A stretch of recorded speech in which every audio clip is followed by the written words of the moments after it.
사랑하고 축복합니다. 2025년 12월 2일 화요일입니다. 오늘 이 하루 또 한 주, 또 12월의 한 달 하나님 나라의 백성으로 하나님 나라를 마음껏 누리시는 복된 가족들 될 수 있기를 축복합니다. 오늘 말씀 제목은 소수의 공동체를 사용하십니다 라는 제목으로 말씀을 나누고자 합니다. 오늘 말씀은 느헤미야 11장 1절에서 36절까지 말씀인데요. 1절에서 5절까지의 말씀만 봉독하겠습니다. 1절에서 5절입니다. 백성의 지도자들은 예루살렘에 거주하였고 그 남은 백성은 제비를 뽑아 10분의 1은 거룩한 성 예루살렘에 거주하게 하고 그 10분의 9는 다른 성읍에 거주하게 하였으며 예루살렘에 거주하기를 자원하는 모든 자를 위하여 백성들이 복을 빌었느니라.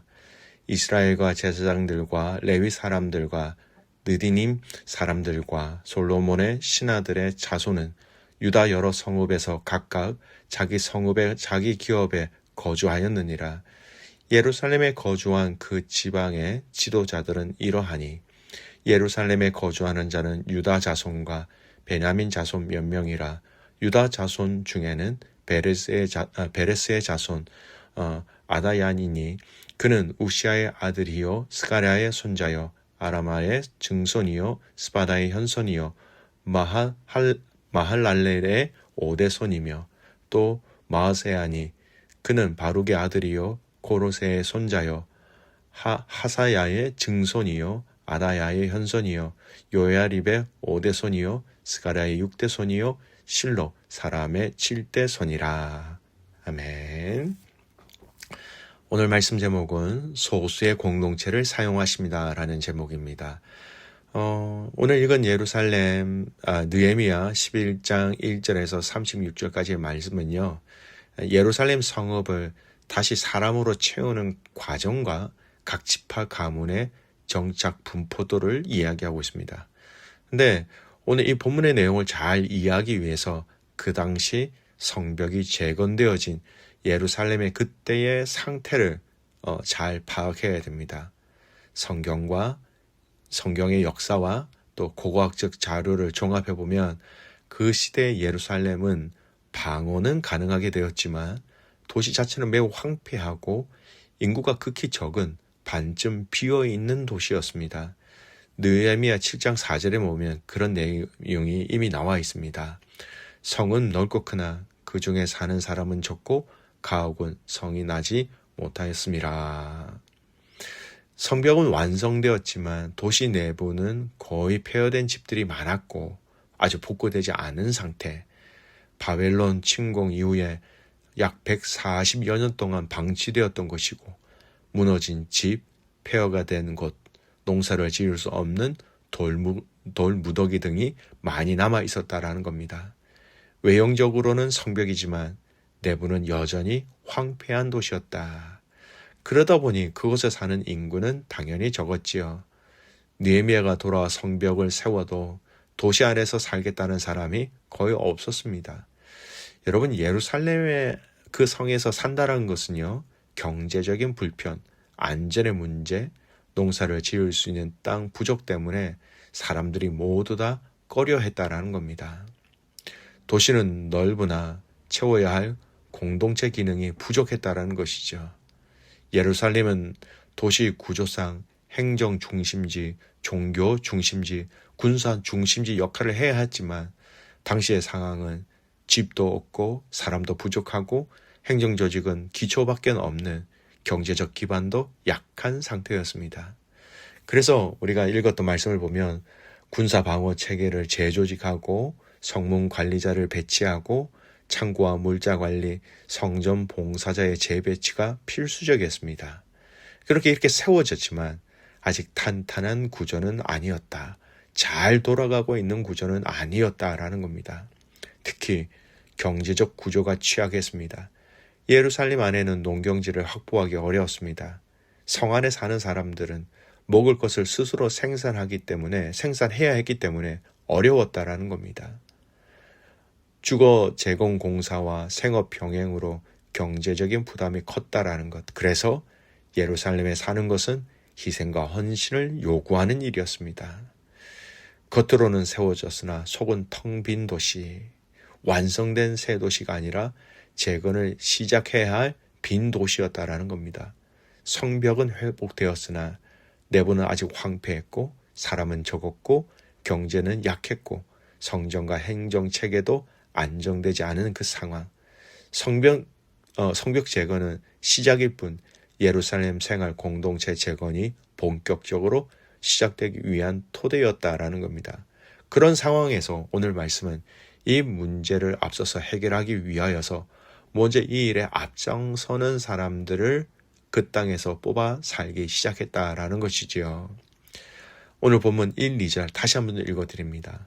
백성의 지도자들은 예루살렘에 거주하였고 그 남은 백성은 제비를 뽑아 10분의 1은 거룩한 성 예루살렘에서 거주하게 하고 그 10분의 9는 다른 성읍에 거주하게 하였으며 예루살렘에 거주하기를 자원하는 모든 자를 위하여 백성들이 복을 빌었느니라.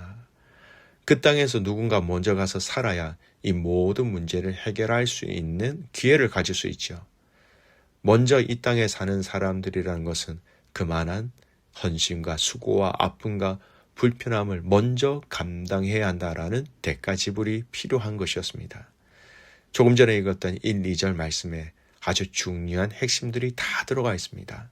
첫 번째가 지도자들은 이미 예루살렘에 거주하며 모범을 보였다라는 겁니다. 지도자들 그리고 나머지 백성들은 제비를 뽑아 10%만 예루살렘에 들어가 살도록 했다.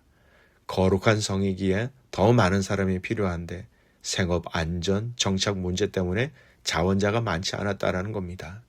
그래서 자원하여 예루살렘으로 들어간 사람들을 백성들이 축복했다라는 것이죠. 그들의 헌신과 희생을 높이 평가하였다라는 겁니다. 여기서 눈여겨봐야 될 것, 바로 지도자들의 모범을 봐야 한답니다. 지도자들이 먼저 예루살렘에 거주하였습니다. 그들은 스스로 거룩한 성을 먼저 지키고 섬기는 것은 지도자의 책임이다라는 사실을 분명히 보여줍니다.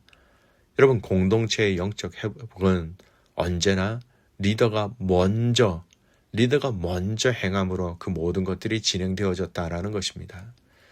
여러분, 노블리스 오블리제라는 말을 들어보셨지요? 리더들이 당연히 대가 지불을 하며 살아가야 한다라는 것입니다. 리더들은 공동체를 위한 헌신과 수고의 책임과 의무를 다할 때 그 리더로서의 사명을 감당할 수 있는 것이죠. 리더들이 그곳에 살지 않겠다라고 하면 어떻게 백성들이 예루살렘 성에 들어가 살 수 있겠습니까? 사랑하는 성도 여러분, 여러분도 이 땅에서는 그리스도의 사람으로서, 그리스도의 제자로서 리더입니다. 그리스도의 리더로서, 크리스찬으로서 헌신과 대가 지불을 할 때 빛과 소금의 역할을 우리는 감당할 수 있게 되는 것입니다. 이사야 선지자가 하나님을 만났을 때 그가 어떻게 반응합니까? 이사야 6장 8절 말씀. 내가 또 주의 목소리를 들으니 주께서 이르시되 내가 누구를 보내며 누가 우리를 위하여 갈고 하시니 그때 내가 이르되 내가 여기 있나이다 나를 보내소서 하였더라. 앞장서는 자, 자원하는 자, 헌신과 수고에 앞장설 수 있는 그런 믿음의 가족들 될 수 있기를 주님의 이름으로 축복합니다. 두 번째, 리더십 말고 일반 백성들의 10%를 제비를 뽑아 그곳에 살게 하였다라는 것이죠. 하나님의 주권을 인정한다는 겁니다. 제비는 인간의 선택이 아닌 하나님의 주권적 결정을 존중하는 방식이었습니다. 예루살렘에 거주는 단순한 도시 이동이 아니라 하나님께 드리는 순종의 행위였다는 겁니다. 하나님께서 나에게 말씀하신다면 순종하겠습니다. 이 순종의 자세와 모습은 하나님의 주권을 인정하며 하나님에 대한 신뢰를 통하여 실행될 수 있다는 것이죠. 예루살렘은 무너졌다가 회복 중인 도시였고 생활 환경도 불편했습니다. 그곳에 사는 것은 편안함을 포기하고 공동체의 미래를 위해 헌신해야 한다는 것이지요. 자원하여 예루살렘에 거주한 사람들을 향하여 백성들이 복을 빌었습니다. 그들이 보여준 헌신이 하나님께서 기뻐하시는 자원하는 마음과 같았다라는 것을 얘기하고 있는 것이죠. 오늘 이 말씀을 우리 삶에 잘 적용해 보기를 원합니다. 하나님 나라를 세우는 일에 평안함보다는 사명을 선택할 수 있는 우리의 삶. 그 하나님의 그 일에 순종하며 달려가기 위해서 하나님의 일을 우선순위로 두는 자원과 헌신이 있는 삶. 공동체를 세우는 자는 늘 소수로 시작하였습니다. 10분의 1이라는 표현은 하나님 나라를 위해 희생하며 헌신하는 자들은 많지 않다라는 현실을 보여줍니다. 그러나 하나님은 그 소수를 통하여 하나님의 역사를 이루어 가신다라는 겁니다.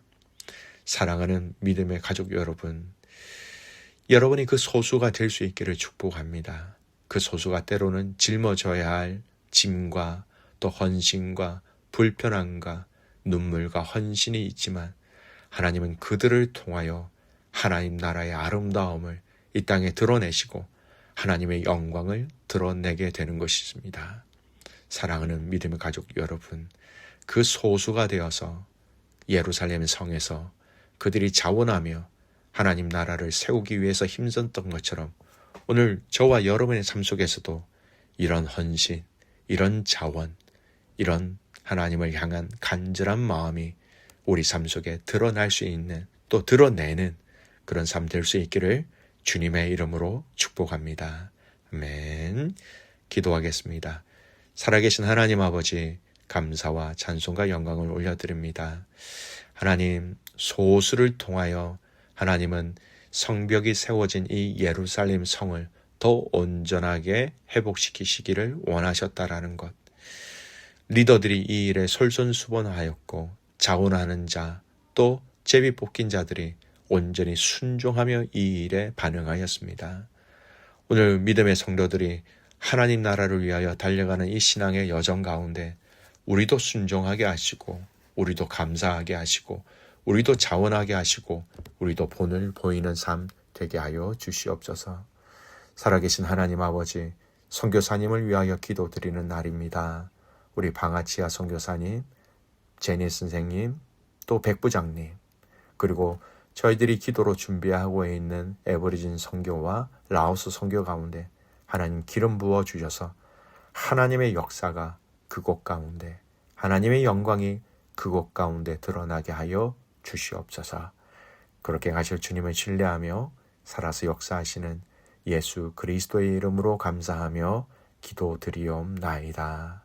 아멘.